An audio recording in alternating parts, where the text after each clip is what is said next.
Gerar gerari jedhu ajoollishen gerar gerari jedhu utuma labbaa koon geraranga tanoo yaada yeelala Andaraa yakuula shingit wayyaa gaalaalchaan na'uut kandaareef kan huqqate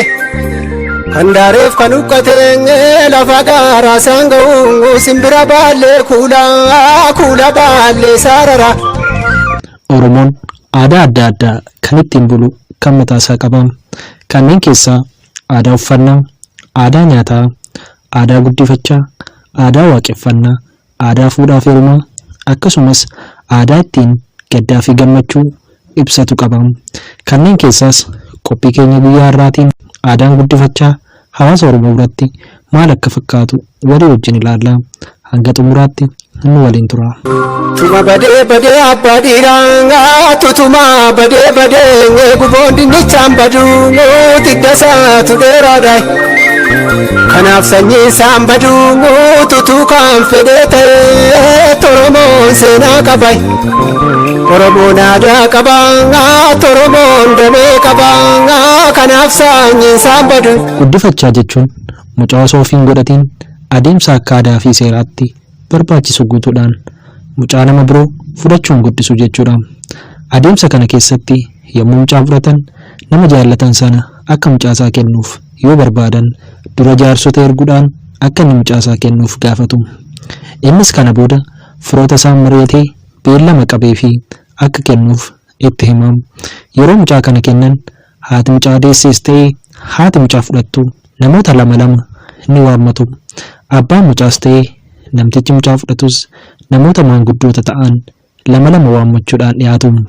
Kanaan boodas adeemsa akka aadaatti keessa darbuu danda'u erga raawwataniin booda sirna raawwatamuudhaan.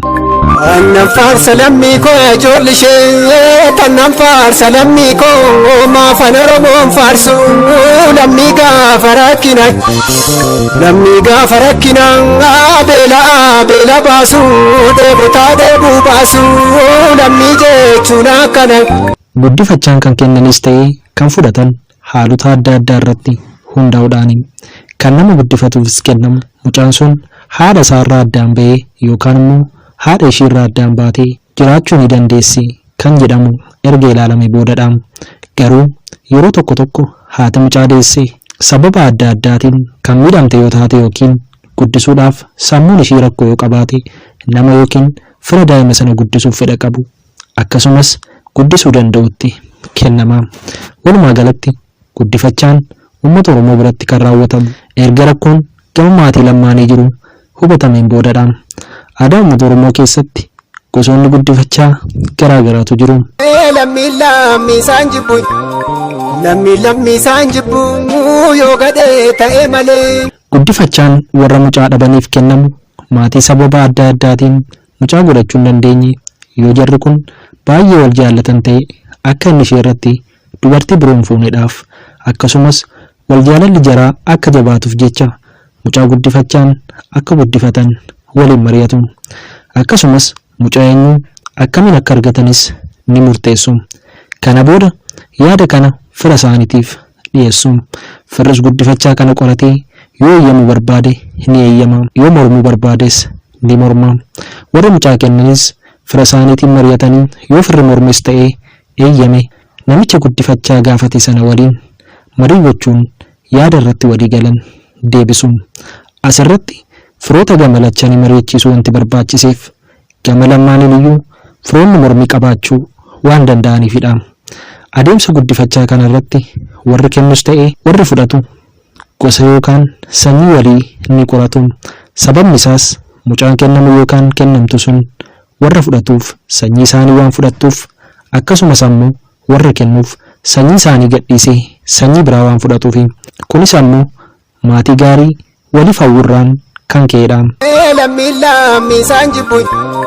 Lammii isaan jibbu yoo gadhee ta'e malee. Fakkeenyaaf yoo mucaan guddifachaa kennamu sun sanyiin isaa waayyuu ta'e warri guddifatu ammoo aabbuu ta'an mucaan sun sanyii warra waayyuu dhiisee warra aabbuu ta'a jechuudha. Bu'uuruma kanaan erga firoonni gama lachanuu akka kennamuuf eeyyamanii booda maatiin mucaa kennamu qophii barbaachisu qopheessanii buna qalanii hoolaa qopheessanii waan dhangaaf ta'u gama lachuun ni qopheessu. Akkasumas jaarsotaa fi firoota waamanii erga teessisaniin booda abbaan mucaa fi haati mucaa kennan akkasumas abbaan warraa fi haati warraa mucaa guddifachaa fudhatan walitti aanuudhaan tarree galanii margaafanii irra taa'u. Kanaan boodas hoolaa qophaa'e sana qalanii dhiiga isaa wacii xixiqqootti qeensanii haati fi abbaan mucaa guddifachaa kennan ol ka'anii mucaa fi dhiiga sana wal bira qabuudhaan warra mucaa guddifachaa fudhachuu dhufan sanatti kennuudhaan adeemsa guddifachaa kennu sana xumuru jechuudha. Mucaa isaanii eebbisuun dhangaa qophaa'e sana nyaatanii dhuguun yeroo wal eebbisanis akkas jedhu: sanyiin haaf dheeressitee sanyiin keessaa dheeratu kan hafte biras waaqni siif dhaabbatu jechuudhaan eebbisuun xumura irrattis mucaan sun kan warra fudhatee malee kan warra godhatee miti jechuudha. Maatiin sun lamaanis sanaan booda fira cimaa waliif ta'u. Asirratti ergaan dhiigni hoolichaa qabu waadaa yookiin kakuu waliif galuudha. Innis mucaan kun dhiiga keetiin dhiiga keen waliin caalchisiin. Mucaan kun guyyaa sana eegalee dhaala sanyiis ta'ee qabeenya kan warra isaa dhiisee kan warra guddifachaa fudhatee dhaalaa jechuudha. Lammii gaafa rakkinaa beela baasuu dheebotaa dheebuu baasuu lammii jechuun akkana. Adeemsi guddifachaan maatii daa'imman irraa dhumaniif adeemsifamu ammoo daa'imman haatii fi abbaan sababa adda addaatiin dhabaniifidha. Adeemsa kana keessatti firoonni ijoollee bakka jiranii ni waamamu. Dursanii garuu wanti nyaatamuu fi dhugamus ni qophaa'a. Kana boodas ijoollee sana mataa irraa haaduudhaan kalloo horii lafaafanii daa'imman kun akka irra ta'an taasifamu. Warrooti guddifachaa fudhachuuf dhufan ammoo marga jiidhaa haamamee lafaafameef irra taa'u. Sanaan booda namni guddifachaa kennu sun ijoollee rifeensi mataa irraa haadame kaasuudhaan warra marga jiidhaa irra taa'ee jiru sanaan ol ka'ee gogaas itti kennine jiidhaa keensi madhu jechuudhaan itti kennamu. Ittaan sun dhangaa qophaa'e sana nyaatanii dhuguu eegaluun gosa guddifachaa kana irratti ijoolleen sun sanyii warra guddifachaa fudhate sana hin fudhatanii. Akkasumas qabeenya dhaalaas hin argatanii. Kanuma maatii isaanii duraanii dhaaduu jechuudha. Adeemsa guddifachaa kana keessatti ijoolleen kun bu'aan jarra argatan hanga of danda'anitti namoota kanatti hirkatanii guddatu jechuudha. Qabeenyaan jaraas maatii guddifachaa fudhate sanaan ni eegamaafi. Jarris qabeenya ijoollee kanaa kan isaanitti hin dabalan. Namni akka carraa ta'e qabeenya ijoollee akkasii fudhatee kan isaatti dabalate uummatichaan ni badhaadheeffatama. Akkasumas moortuudha jedhamee jibbama. Kanaaf ijoolleen sun waan humni isaanii danda'e hojjechuudhaan namicha yookiin maatii guddise sana ni gargaaru. Akkasumas ammoo maatii firaa fi ollaa waliin ta'uudhaan gaafa rakkinaas waliif birmatu. Lammii gaafa rakkinaa beela baasuu dheebotaa dheebuu baasuu lammii jechuun akkana. Guddifachaa lafa qabannaa keessatti namni guddaan yookaan ga'eessi tokko lafaaf qabeenya biraa hin qabne mana nama ga'eessa lafaa fi horii gahaa qabu dhaqee na guddifadhaa jedhee ulee qalloo dhaabbata jedhamtu qabatee dhaqee itti hirkifata. Kana boodas gadi jirgeenfatee na guddifadhaa mucaan isiniif ta'a mucaa na godhadhaa jedha. Kana boodas maatiin sun toora si guddifannaa mucaa si godhanna jedhanii borumtaa isaa dhaqanii lafa maasii bakka itti qotatu dhaqanii itti agarsiisanii kennuuf. Achiinis namichi kun waan humni isaa danda'e namicha lafa qotee kenneef kana gargaaraa kan isaas hojjetachaa irra jiraatu jechuudha. Lammii gaafa rakkinaa beela baasuu dheebotaa dheebuu baasuu lammii jechuun akkana. Guddifachaan kennaa yookaan galii maatii mucaan sababa adda addaatiin guddisuu hin dandeenye waadaa salphaa waliif galuudhaan mucaa isaanii dabarsanii nama guddisuu danda'uuf kan kennamudha. Adeemsa kana keessatti namni mucaa kana fudhatu mucaan sun waan humni isaa danda'u gargaaree hojjetee hanga of danda'utti akka jiraatu malee mucaa sanaaf waan barbaachisu guutee kan guddisu miti.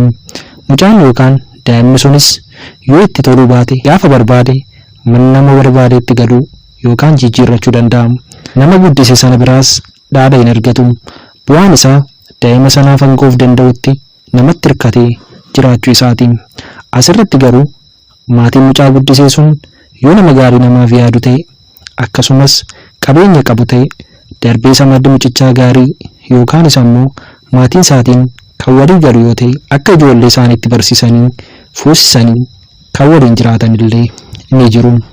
Tuma badee abbaa dhiiraa tutuma badee guboon dinnichaan baduu tiddasaatu dheeraadha.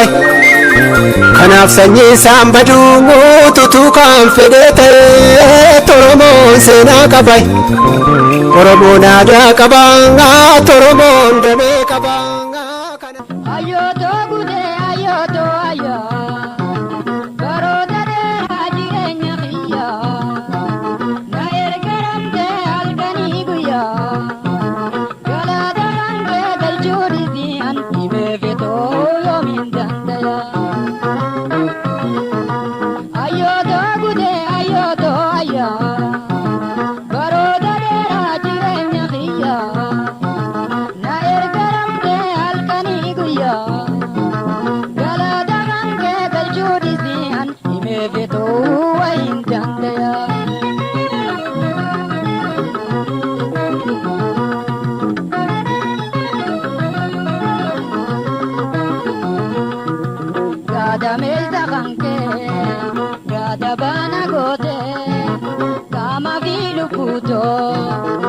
Halo mulifte ji ati zagale garana le lifte khurnai babato uida tabarfate matenar magete nati diazite digada magete lubuto ungurte ambo manguru me malado galani mama ete ketao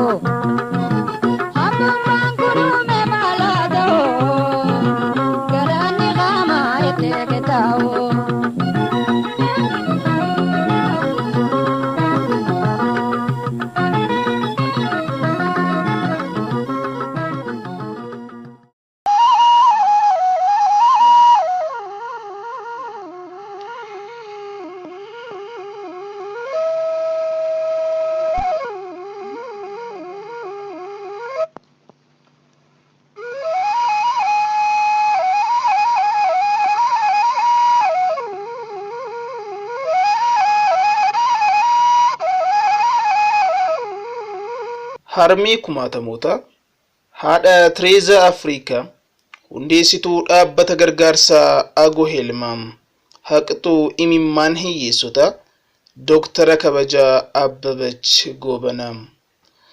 Abbabach Goobanaa godina Shawaa Kaabaa naannoo Salaalee bakka Shabal jedhamtutti akka lakkoofsa Awurooppaa bara 1935 kan dhalatan yommuu ta'u, abbaan isaanii waraana yeroo Xaaliyaanii waliin geggeeffamu sana ajjeefamuutu dubbatama.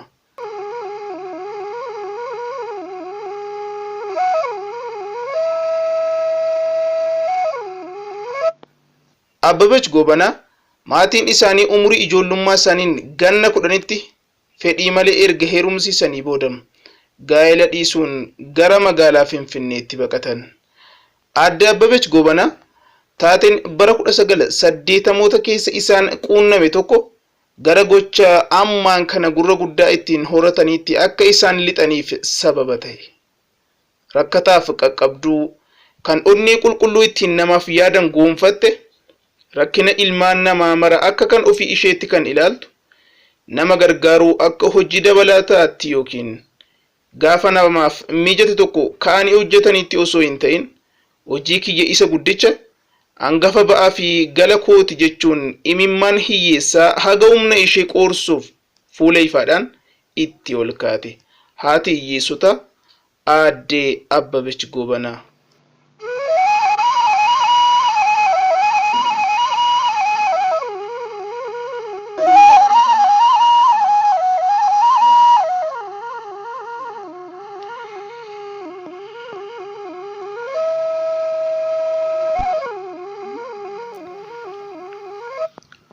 Akkuma beekamu akka lakkoofsa Awurooppaatti baroota 1980moota keessa biyyi Itoophiyaa hongeen hammaatee ture. Keessattuu immoo naannoo Wallootti daran kan jabaate ture. Egaan Abbabachis gaarummaa isaanii har'aaf bu'uurri isaanii tokko jedhee kan eegale gaafasi. Maarree naannoo Wallootti wayita namni hedduun beelaan dhume turetti haati kun Bataskaana Gishaan Maariyaam jedhamutti kadhannaaf imalu. Wayita achi deebi'anittis agartuun isaanii daa'ima haalaan miidhamtee fi haadha duute cinaa turte irra qubata. Gara laafettiin Dooktara Kabaja Abbabach Goobanaa daa'ima sana bira darbuu hin dandeenye. Dhoksanii achi fuuchuun baatanii gara manaatti galan. Eeganas daa'ima biraa tokko itti ida'an jechaa maatiin Abbabach akkasiin guddachuun waggaa tokko keessa daa'imman 21 ga'an.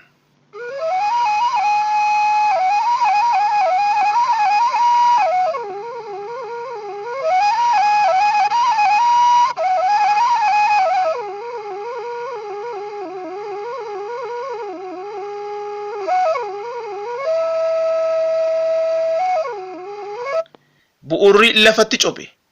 Gaarummaan caaroon isaa asii fi achi huree seene.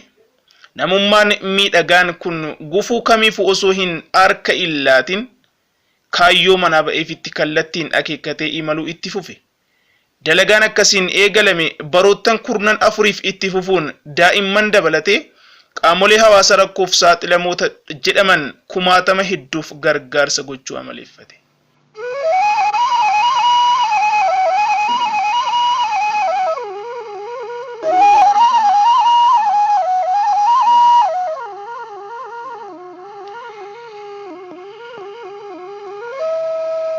Daa'imman abbaa fi haadha dhabuun gidiraa hedduuf saaxilamanii turan kanneen aadde Abbabachiin guddifamanii fi barsiifaman isaan barnoota isaanii xumuruun of irra dabruun kaaniif qaqqaban tokkoof lama miti. Abbabach Goobanaa dhaabbata Agoo Hilmaa jedhamu giddugala gargaarsa garaagaraa kan isaan waggoottaniin dura hundeessan kumoottan irra taruun miiliyoonotaaf da'oo ta'uun hanga har'aatti itti fufuun tajaajilaa kan jirudha. Kana malees wiirtuun sammuu ilma namaa itti qaramu manni barnootaa kan sadarkaa lammaffaa tokkos maqaa isaaniitiin mogga'ee kan jiru yogguu ta'u fakkeenyummaa ishee dhaloota lafaa dhufoo dhaalchisuuf wabii guddaadha.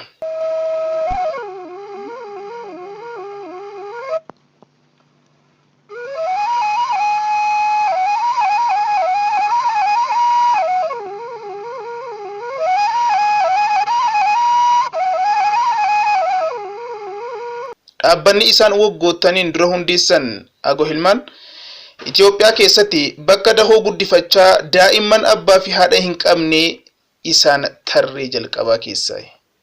Hojii tola ooltummaa isaanii kanaaf Abbabach Goobanaa Yuunivarsiitii Jimmaa irraa dooktireetii kabajaa kan argatan yommuu ta'u waggoottan keessatti badhaasota hedduus biyya keessaa fi ala irraa argataniiru. Wayita dooktara kabajaa kennuuf Yuunivarsiitiin Jimmaa Abbabach Goobanaa ijoollee ofii isaanii dahan qabaachuu habaatan iyyuu malee maatii 60tti lakkaa'aman kan qabanidha. Waggoota 40 dura daa'imman muraasa hongee miidhaman gargaaruun hojii kan eegale waldaan kun waajjira muummee isaa Finfinneetti argamu dabalatee iddoowwan garaagaraatti hojii gargaarsaa hojjeta.